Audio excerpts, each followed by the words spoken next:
All right, hey everybody, welcome to our weekly show. We call it Three Broke Guys Handicapping, where we review one of the top racing cars from around the United States.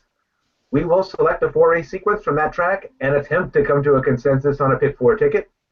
Thank you for joining us as we conclude what has arguably been the best 3 weeks of racing in the United States.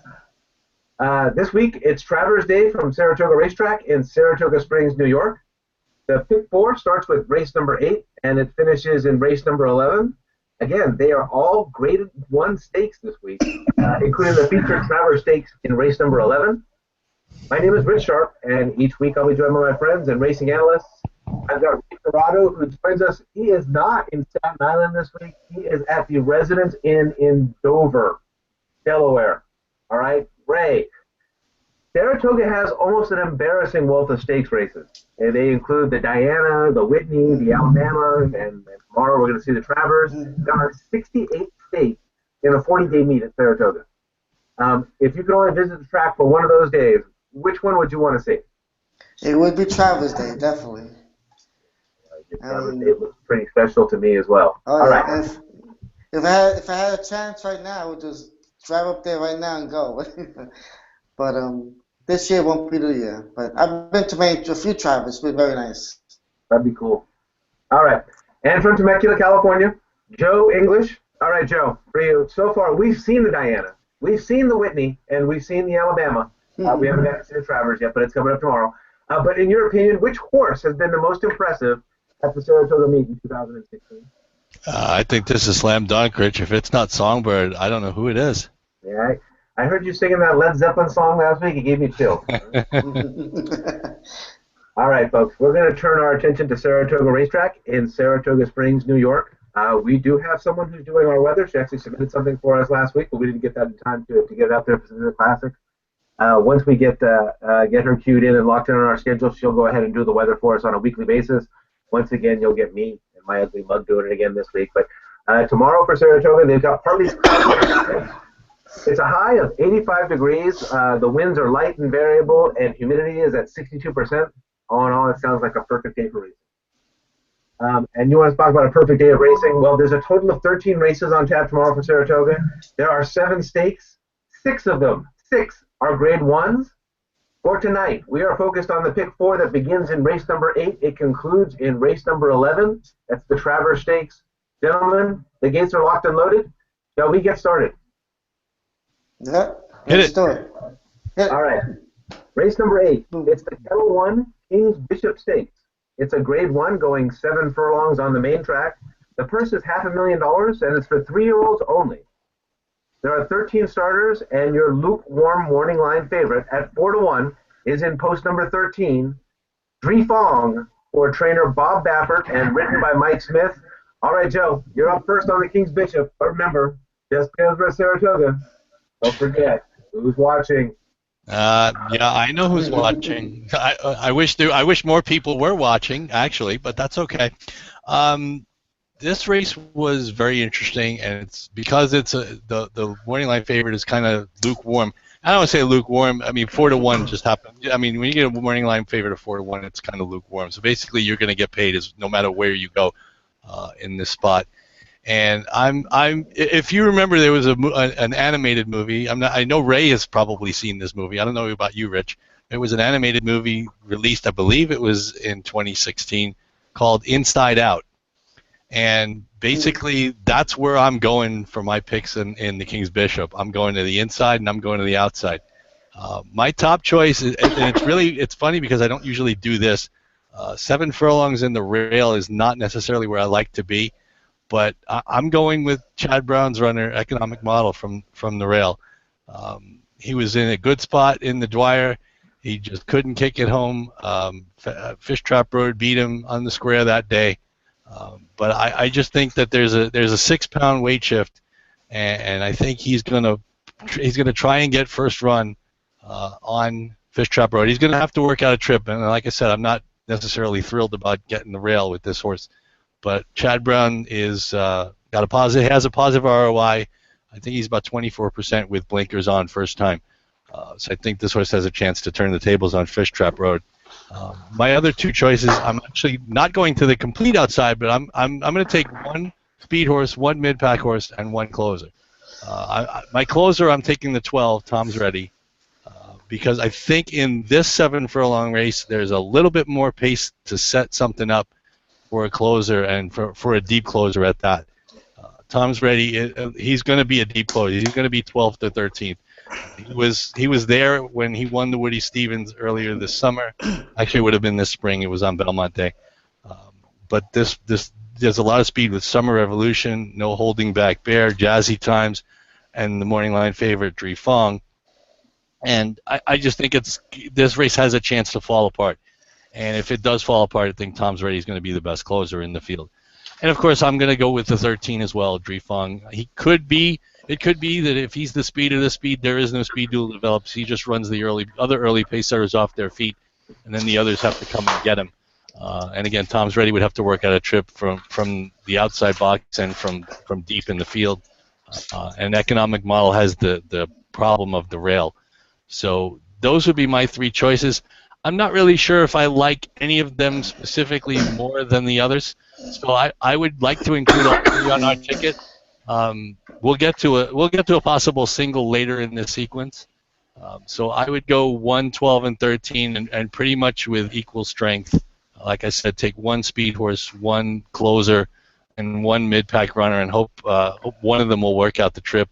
And again, you're going to get a decent price considering the morning line's favorite's 4-1. My guess is Baffert's horse will probably go down a little bit. You might get 3-1, maybe 5-2, only because it's Baffert, and the horse is 3 for 4 lifetime. So you're going to get paid. I don't think that'll be an issue. So I'm just going 3 deep. And again, I don't really have a strong opinion on any of the three. So those are my picks, 1, 12, and 13. So now I'm going to hand it off to Ray. And Ray, give us your opinion of the King's Bishop. Well, basically here there's no one happy this year, but we do have someone who's got amazing speed from the West Coast. And he'll be my top choice on the outside. 13, like you said. Dree Fong, he's the speed of all speeds. He's winning 3 out of 4. He already beaten all the horses, first out of distance, so he's testing for class here. So I think the race profile does fit a little towards speed. I do also like Economic Model. Blinkers on, he's testing for class here, and he seems like one turn also. He seems like one turn 7 furlongs to a mile, so I think he should win well here. Also, Mohamed, he cuts back to 1 turn. For the first time since a while. He's been going long. He might like the extra turn back. If there's any collapse in his speed, I like Tom's Ready also. He may get the first jump on him. Like you said, Joe, and Woody Stevens, he closed from way back, and he already cut back before, so he should run a good race. Also, Jazzy Times and R-rated Superstar.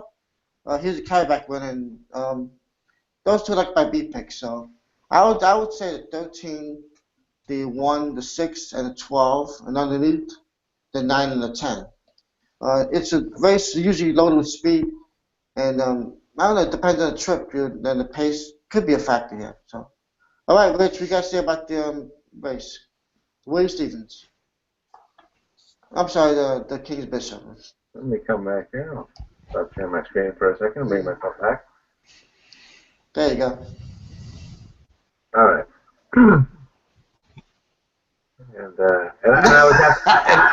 I was happy to say that we can all nod our heads together at least a little bit on this race. So Bob's happy to hear that Dree Fong is not a toss for us in this one. But you guys might have caught that on this one today. I was saving some paper this week, and so all of my picks are actually up on my electronic form this week. And in the end, surprisingly enough, I actually ended up settling on number 2, which was Fish Trap Road. Joe kind of alluded to him a little bit earlier. He had actually beat the Economic Model. And so Fish Trap Road ended up getting my top pick here. I did note, if I go down, if I'm thinking to the bottom here, because we've got a pair of 7 furlong races to start this one off, that these are playing 21% are going wire to wire. We've got 74% getting won by the early speed, so it seems like it plays to the early speed. So Dree Fong definitely could not be a toss for me. So I had him in there. But I decided to go ahead and try and swing a little bit to the fences here. I think what I did was I went deep, deep, conservative, conservative. I get a little bit conservative as the pick four goes on. So I was swinging deep here. So I'm looking at Brett Calhoun and Luis Saez. Not necessarily a huge combination known, but they do hit 20% together. This horse has been right there these last three races. Right? He's won two of his last three. Has beaten Economic Model, as I alluded to a little bit earlier before. And before that had been kind of a little bit of a win machine himself. So 6 for 9 so far, winner place, lifetime. And so I did settle on Fish Trap Road. After that, I did what my friend Ray often does, and I just built myself a good old-fashioned Keno ticket. And I believe I have the 1, the 3, the 9, the 11, the 12, and the 13 because I've got a lot of confidence in coming up later in these races. Mm-hmm. If I was going to give anybody out here and say who was my second choice out of this group, it probably would have been Dre Fong. But again, if you want to swing for the fences, if you're looking for something to just, kind of get crazy with the cheese whiz, as I often hear them say out there on TVG and things like that, then maybe look for number 11. It's No Holding Back Bear, Michael DePaulo, and Eurico Duros de Silva. So I'm playing my Woodbine connections a little bit. And again, this horse is a bit of a wind machine from up there in Woodbine. Had won 3 in a row before finishing second. A lot of speed. And again, I'm playing for early speed in this race. De Silva is one of the basic gate riders that you'll see and things like that.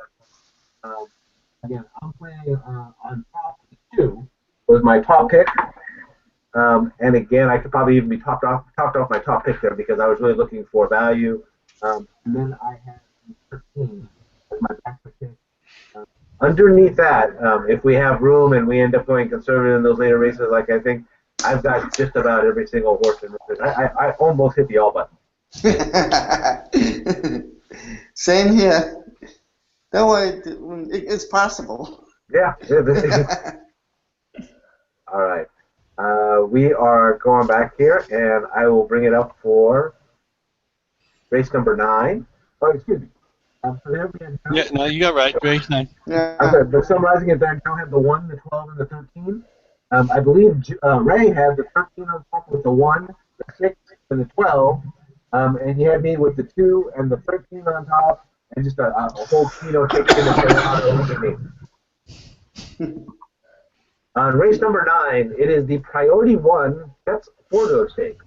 It's a grade 1 going 7 furlongs on the main track. Purse is $700,000 for 3-year-olds and upwards. 12 starters and your morning line favorite in post number 11, AP India for trainer Arnaud Delacour and ridden by Joe Bravo. He is your 5-2 morning line favorite.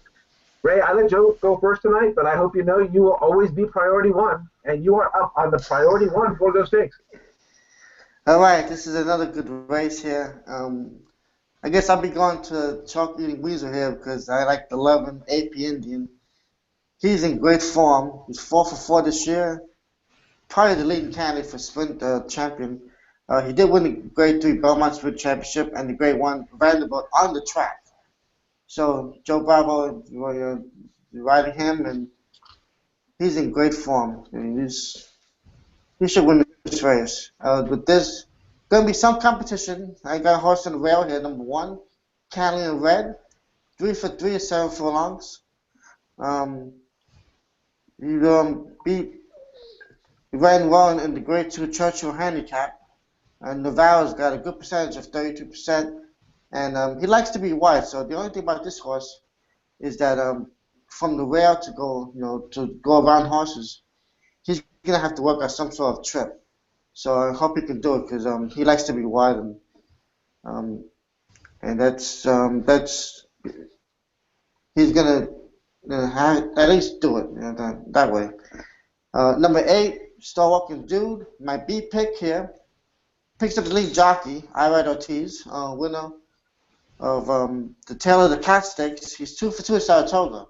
So he's one of those horses who usually wakes up at Saratoga, and he could be a horse for the course, which usually happens up there. Ready for ride, switches to Johnny V, who's having a good meet, but he hasn't won since September last year, but he's been 2nd or 3rd in 5 straight. So maybe this race he'll do well.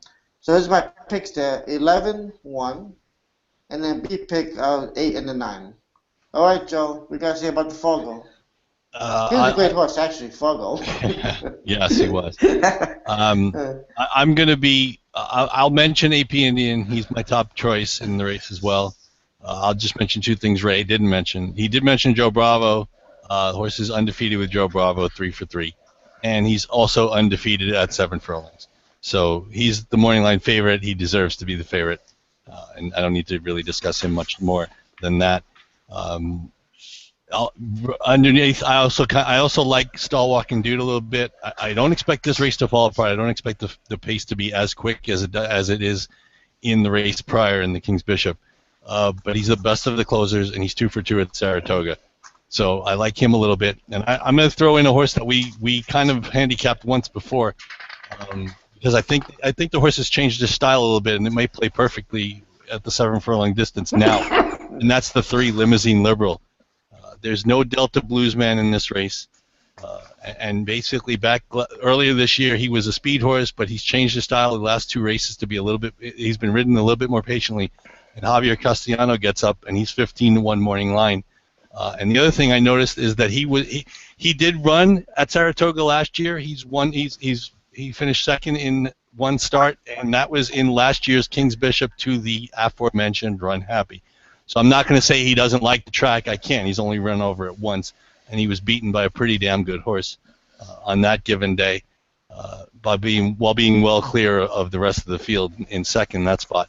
So at 15 to 1, I'd make sure we could put him on the ticket somewhere. So my picks in order are the 11 AP Indian, the 3 Limousine Liberal, and the 8 Stall Walking Dude. And now I will send it over to my thawing out friend, Rich Sharp. Rich, what do you got to say? Yeah, and I am thawing out from the opening of high school football season tonight. So I was at the kickoff game for Friday Night Lights, and as Joe said, after a really hot day, it was pretty cold. Let's see. I was smiling. I don't know if everybody can see on my screen. I thought I've got little check marks and everything else, and little proof stamps on my screen now. So I'm back smiling, so you guys can at least see me talk when I talk. But I too was with Joe there. So I was on the 3 Limousine Liberal. I've got a soft spot for this horse for other reasons. But I did see the same thing that Joe saw. The last 4 races have been very solid. The horse has changed his style just a little bit, more of the stalking style, and got beat by a couple of good ones in those last 2 races as well. Catalina Red did get him that one time back at Churchill Downs that day. He was in the 4-path. Maybe I can make an excuse for him not liking Churchill that day. And now he's up at Saratoga. I had put the 3 on top. Once again, underneath that looks a little bit like Mr. Gerardo's Keno tickets, because, again, I was going deep in these first 2 races. So I've got the 11 and the 12. So I've got both AP Indian and marking covered. And I've already turned my screen off, but if you've seen it on my screen, underneath that, I actually had the all-button ones.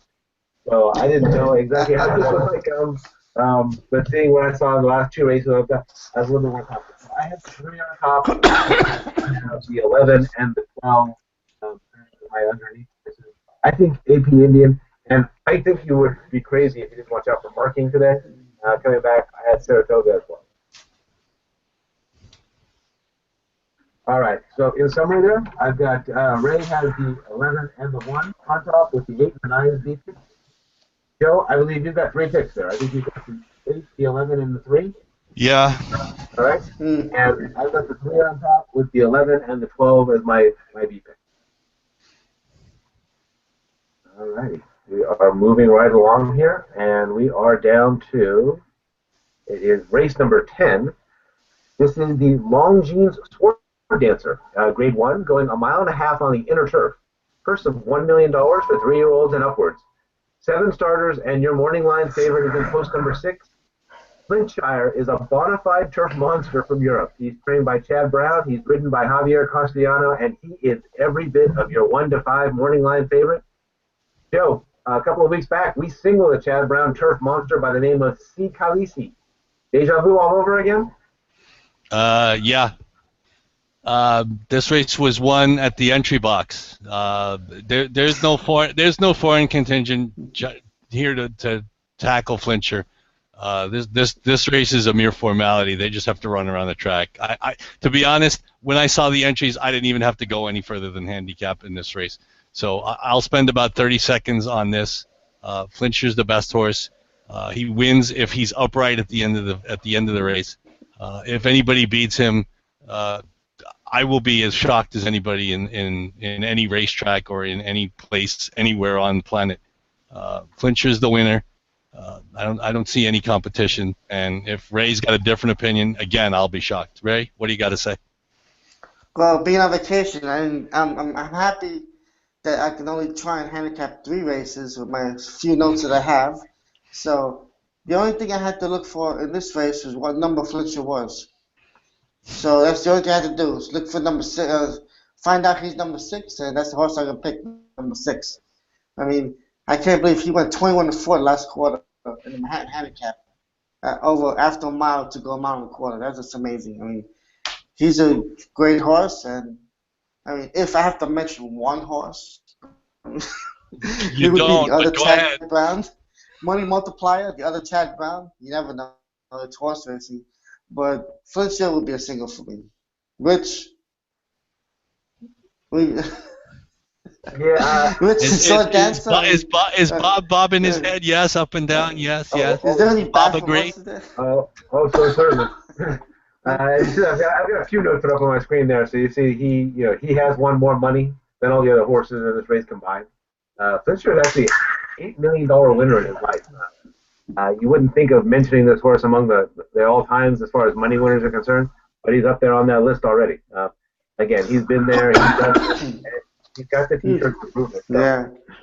there really isn't very much to talk about in this race. So I just wanted to see what the consensus was. So yeah, I singled on Flincher as well, Joe and Ray, and I'm not even sure if I was as confident in California Chrome last week as I am in Flincher. To put it in the proper perspective.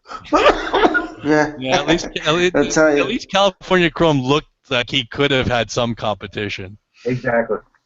Yeah, I mean, come on. There's no show wagering, so let's see there's no show wagering. Big surprise. If I summarize the sword dancer correctly, I believe I had Joe there with the 6, and I believe I had Ray with the 6, and I believe I had Rich with the 6.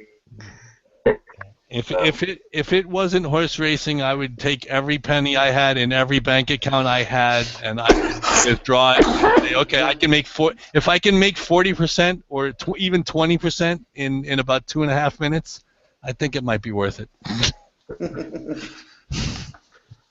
All right, we are on to race number 11. This is the Midsummer Derby, the Travers Stakes, Grade 1, going 1.25 miles on the main track. First, $1.25 million for 3-year-olds only. That's the highest purse outside of the Triple Crown Series or the Breeders' Cup. 14 starters, and your morning line favorite is in post number 7. Exaggerator, looking for his 4th Grade 1 victory this year, is trained by Keith DeSormo. He's ridden by his brother Kent DeSormo. The Preakness and Haskell champion is 3-1 on the morning line. All right, Ray. Tonight, Exaggerator equals Beach Patrol for most appearances on Three Broke Guys Handicapping Show. And that's 6 appearances tonight. So if you look back on that form for his March 12th appearance at Santa Anita, that was just the 2nd episode of this show. So we've come a long way, Ray, and so has Exaggerator. Who do you like? That's right. Well, I like him in one of my picks, but I'm going to go with Destin as my top pick. Just the race has a lot of speed, and I think he might be able to sit off the lead and take a first crack at the leaders around the far turn. I think what happened, he had a hard Belmont, and he came off a little off, and that last race, the Jim Denny, lower time, the maiden, went wire to wire at a slow pace. It's just incredible how that happened. But it did happen, and nobody could catch that horse. So he had a good prep, I think. So he should be running well here. One of my picks would be Destin. I like Governor Malibu, number 4. I think Joe mentioned on one of the shows that he probably would have been better off in the Belmont if he didn't get crushed at the top of the stretch. Lacked room. That's right. So he had a good, he was also in that, he finished second. Destin finished third in that race. So the Jim Danny proved to be a pretty decent prep for this race. I do like Exaggerator. He had the rigors of the Triple Crown. The Belmont, I just watched the race a few days ago again, and it looked like DeSormo made a little early move. He was wide, and probably the 3 races in 5 weeks just took a toll on him. He just backed up like a kitchen sink. And I mean, he had been racing since like October, and not much break. He had like maybe a 2-month break before the Delta jackpot. So he's been waiting throughout the winter. He had a couple extra preps, so that probably just did him in. And he had a nice race in Haskell. I mean, of course, the slop had to do with this. So he's not my top pick because they would probably call him a slop horse. He's won all his races in the slop. But I mean, he's a good horse, and he might come back on a fast track to win this one. So let's see if he does better. So those are my picks to the Travers: the 8, the 4, and the 7. All right, Joe, what you guys say about the Travers? Summer Derby. Yeah, we ended up on the same horse, but I'm looking at it from a little bit of a different perspective. I looked at it from more of a track profile, and I kind of looked back, and I went back and I looked at the last 15 or 16 so Travers. And I looked at the charts, and in all but maybe one instance, the leader was either first or second at the top of the lane. Now, I'm not saying Exaggerator can't be the leader at the top of the lane. He could very well be. But I'm thinking the horses that have a little bit more tactical speed and the horses that get first run may have a better chance. And Destin, like you said, he got stuck in behind that slow pace. And my guess is Todd Fletcher didn't have him cranked 100%. My guess is that the Travers was the spot.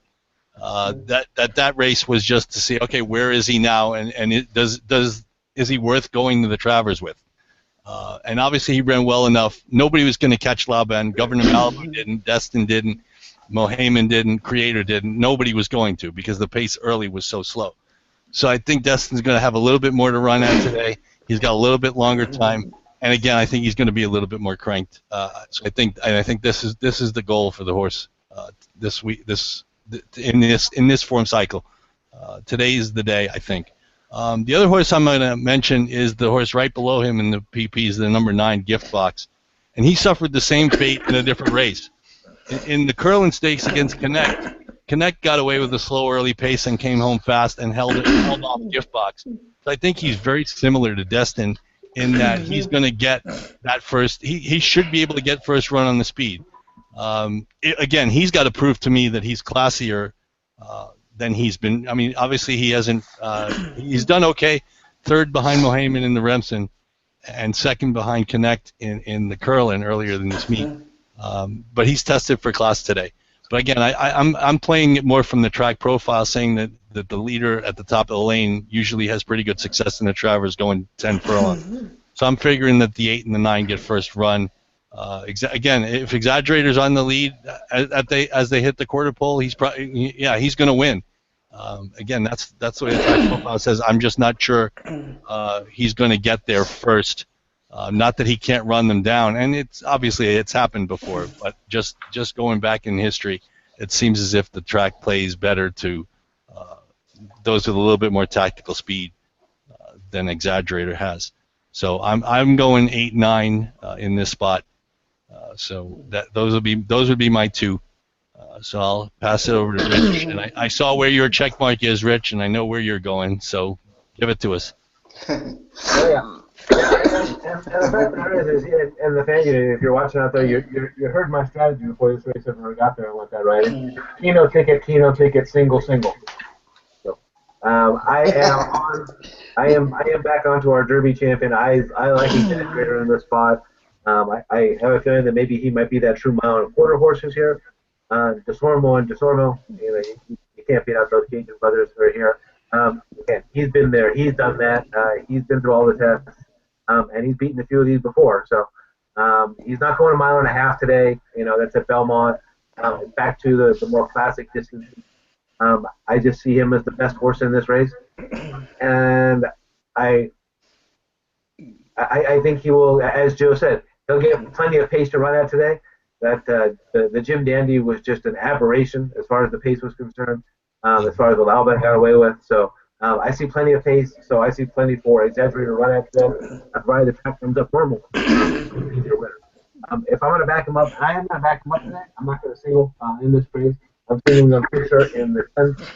So I've got one back up here. And I'm back on to our old friend Gunrunner. So I'm going to have a little bit of forgiveness for him there on the Haskell. And say he's a little bit early in the race, he was in tight. And then we'll toss that one, and we'll go right back to a horse that was very sharp, was right in form. It might have been the one horse that really could have given and Nyquist and the rest of those horses. You know, he was on that Derby trail, and he really showed himself. So, Orange Giroux, Steven Asmussen, 10 to 1 on the morning line. If for some reason, as my friends have already said, it's the horse that gets the first run on the first runners, and not Exaggerator, then maybe that's Gun Runner, and I'll go with him. So, 7-14 for me on that one. Joe, I believe, has the 8 and the 9, and Ray, I believe, had the 8, the 4, and the 7. Right. Mm-hmm. Correct. Awesome. All right, so we're going to turn to the next portion of our segment here. We are going to go ahead and build our pick 4. And while I do that, I'm going to turn it over to I guess I should have brought this up. I know Joe had a recap for us, but we hit our pick 4 last week. So we hit our biggest pick 4 to date so far. Yay! Oh, yeah. And we were able to get last week for, correct me if I'm wrong, right? It was $440 on that pick 4 last week. Yeah. So. 445. Big score for the 3 broke guys. I will point out that over the last 2 weeks, we have hit 7 of the 8 races that we played this pick 4 in. And Joe mentioned Mondelez. If we had played that horse. So hopefully but that one still only paid about $80, I think. Well, we'll take the scores over the money. So, while I go ahead and get our template ready, and Joe and I were talking about this last week, I kind of sprung this on the guys last week, was, you know, who is your one horse in the world that if you had a time machine and an unlimited amount of money, what would you go back and pick? And Joe said that wasn't fair because he'd like to have 5 horses. And I said, you know, Yeah, me too. You can't do a college dissertation on 3 broke guys. You know, we got to limit it down maybe to 2. And so we compromised. And so this week, you guys, we're going to go back. We're going to ask you the exact same question. If you got a time machine, you got an unlimited amount of money, I will let you have 3 picks. You can have 3 horses that you can pick. You can take time and pick 3 different horses and tell me who it is that you want. And Joe, I will let you go first since I let Ray go first last week. That's all time, or what we're saying? All time. You can go back and you can pick Man or War if you want.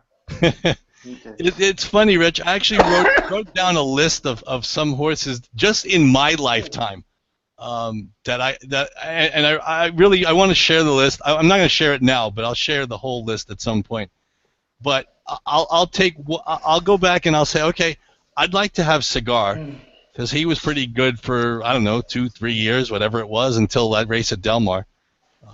He was just ridiculous. You couldn't beat him. It didn't make any difference. He was a lot like California Chrome and American Pharoah were back in the 80s. Yep. So he was just phenomenal. And I'm going to go back to it. I'll take a filly on the dirt as well. And it's not going to be Zenyatta. I'm going to go back to one of the races tomorrow is named for her, and that was Personal Ensign, who finished 13 for 13 and won one of the best Breeders' Cup distaffs we've ever seen, beating Winning Colors by a nose, and Goodbye Halo, who was a pretty good horse in her own right, finished 3rd that day. And she was 13 for 13 in her lifetime, and now I'll take I'll take a female turfer, and I'll take the current champ. I'll take Tepin. I don't know if anybody could beat her at 8 furlongs.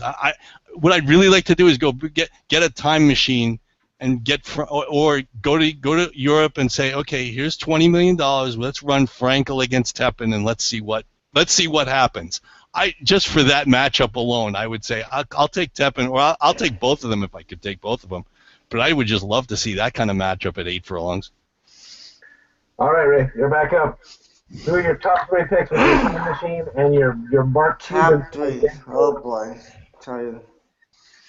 Well, I would probably have to say I would want Seattle Slew. I think that horse was a great horse. I he could run. I mean, there was a few mishaps he had, but he's Triple Crown winner, won in the style, on the lead, come get me. And you know what? The next year after that, they had a firm alley dog, so he.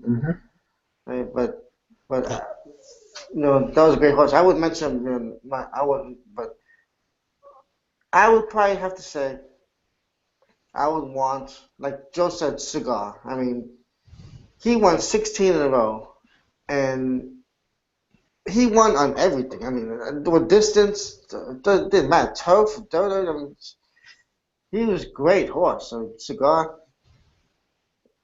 And if I had another horse, I would want.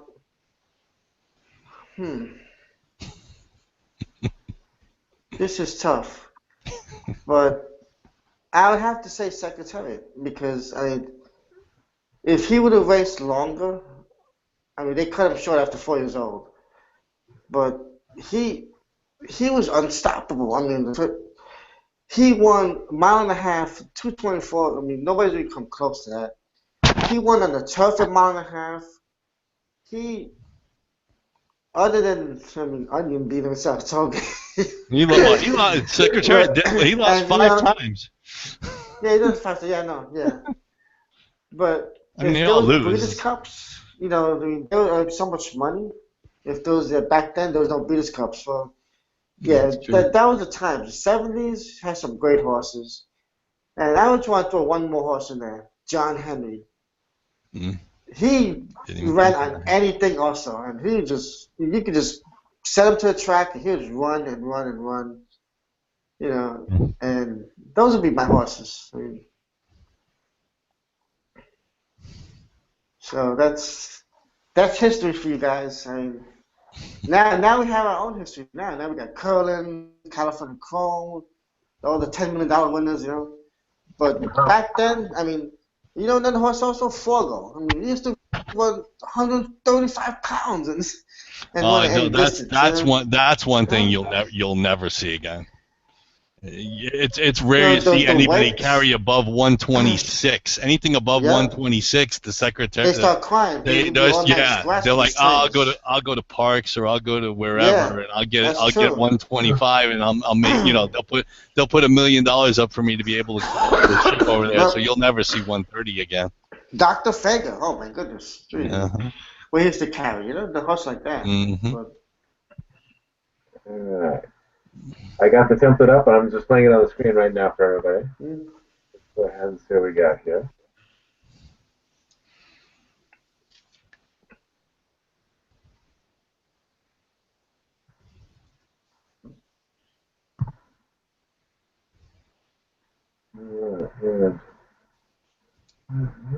Case 9.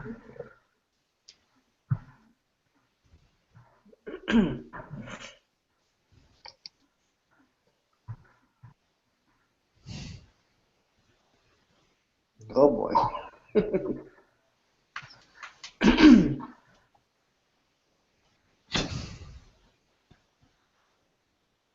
Expect to be a good ticket. Hey, we got some cash to throw around. And you know what? It worked last week. Yeah, You find the single and you build around one. I'm really surprised we got even money. You got even money on California Chrome, but like I said, he had more competition last week than Flincher has tomorrow. Yeah. I think Flincher's only competition is the block tomorrow. And it's gonna be fast and firm, sunny. Tough course might be yielding some good times. Yeah, it's funny. I want to actually, Rich, while you're doing that, I just want to. Like I said, I had printed up the charts for the last few Travers, and some of the winners are actually pretty. Some of the winners are horses that we are studs and amazing horses. Horses like, let's see, who was I looking at? Point Given in 2001. Oh wow! Oh yeah. Medaglia d'Oro in 2002. Birdstone in 2004, Bernardini in 2006, Street Sense 2007. Let's see. Stay Thirsty, who was a pretty good horse in 2009, 2011. And of course, and then of course there are some others like Keen Ice, who was not a bad horse, but beating American Pharoah last year. I was like, in the year 2000, you know who won? Unshaded won the Travers, and I'm like, who was Unshaded? I don't even remember the horse at all. Yeah. And I mean, Flower Alley in 2005. It's amazing that some really, really good horses have won this race, and then some not so good ones, or at least some that are not so memorable. Anyway, let's put it that way. All right, so we've got the proverbial 4x4 up here on the screen, and let's see if I missed anybody here. So, in the first leg, we got the 1, the 2, the 12, and the 13. Oops, I did miss somebody here. Hang on. The 1, the 2. I need Ray's got the 6 as well. The 1, the 2, the 6, the 12, and the 13. All right, and in the second leg, we've got the 1, the 3, the 8, and the 11. I put the 12, which is marking down kind of like on our B line here. So we've got 5 on the horse, so we got 4 there. Oh, that's marking, Rich? Yeah, is it marking the 12? Yeah. I think marking the 12. Yeah, 12. And we got Flintshire on here for our single. And then the last race, we've got the 4, the 7, the 8, the 9, and then I put the 14. I put Gunrunner down here. So we've got 4x4x5. Which is the same ticket we had last week. Yeah. Is that what we went with last week? 4x4x5? Yeah. Yeah, 4x4x5. Yeah. That's right, $40 ticket. Yeah. I'm okay. Sounds good. I'm okay with that. I know Rich mentioned marking and Gunrunner both. Yeah, well, we can. I mean, those are okay, if we were to make it, because if we added one of them, that would make the ticket 50 instead of 40. If we added both of them, the ticket would be 62.50, because it would be 5x5x5 by 1. Now the problem with the 62.50 is that if the favorites happen to all, I mean, you know what? I think even if the favorites all win, we would still win. Because especially because that first leg is so wide open, and I don't know that unless Dre Fong gets pounded at the windows and he goes off at 9-5, then there's a chance that we could lose money even if we went 5x5x5. I'm not sure. To me, we can go 5x5x5. We based on last week's success, if we want to do that. No, I'm okay with doing this. There was no complaint from me. I just put those down because I beat the Indian and marking on the same line. I knew I had Gunrunner in that last day. Yeah, no. But I know they were both your choices that were down there, and if you want, I mean, as long as you're okay with it, then we'll stay exactly as it is, and I'll be more than happy to do that. Let me just write. I'm just writing it down. 1, 2, 6. Well, I do like Gunrunner. 1, 3, 8, 11. Well, maybe we should just stay with 4x4x5 and not jinx it. Yeah. Maybe we should make our budgetary limitation that $40 and make it 4x4x5. Yeah, and if there was some more noise for those other 2 horses, then they would have been a stronger pick for us like that. But right now we've only got 1 of the 3 broke guys like that, so that's a good indication. Right. Go ahead and pull that off the line, and Okay, I mean, like I said, what sold me off the horse was really the post. I mean, 14 Gunrunner. 14 post, yeah, that's a rough post. Yeah. That's kind of like. Fortunately, but if he's in a good spot at top of stretch, you're right. He's gonna have a good run. Well, part of the problem is that he's got a little bit of speed, and because he does, he may get stuck around that first turn. Yeah. Usually you're running a mile and a quarter, so generally there's enough time for you to get over. But if it's pretty packed up at the front end where there could be 6 or 7 horses out there, he could be 4 or 5 wide around that first turn. Yeah, sure. And that yeah, that 14 hole definitely does not help him. If it was a closer like Keen Ice or somebody like that, then yeah, you just drop back. It doesn't matter anyway. Right. Yeah. But because he's a speed type, he's more likely to be up close to the pace, which means unfortunately a wide trip, or he's got to use to get the lead, which could even be worse. Yeah. So. Well, again, we were able to turn a $40 bet into a $440 score last week, so let's keep it going. Yeah, sounds good. Sounds good to me. Let's double it up. Let's make it 2 for 2. All right, have you got it, Joe? You got the? Yeah, I got the numbers. I got everything. All right. Sounds good. Anybody else got anything before we wrap it up for this week? Well, no. Catch a Glimpse did happen to get beat on the square last week by Time and Motion. Wasn't sure if that's worth. Oh, I had not realized that. Wow. No. Time and Motion was a lot closer to the pace than she usually is. She was kind of like maybe about a length back, and basically she was shadowing Catch a Glimpse, and she nailed her within the last 50 yards. She beat her by a good. I mean, she beat her by a neck. But yeah, no, she ran. Time and Motion ran a good race that day. The other thing I guess maybe we should mention is for those of you who are going to be at Saratoga, or if you're not going to be at Saratoga and maybe haven't seen the PPs, the return of one Lady Eli tomorrow in the race after the Travers in race 12. She doesn't have an easy spot because she's got Miss Temple City to deal with in the Grade 2 Ballston Spa.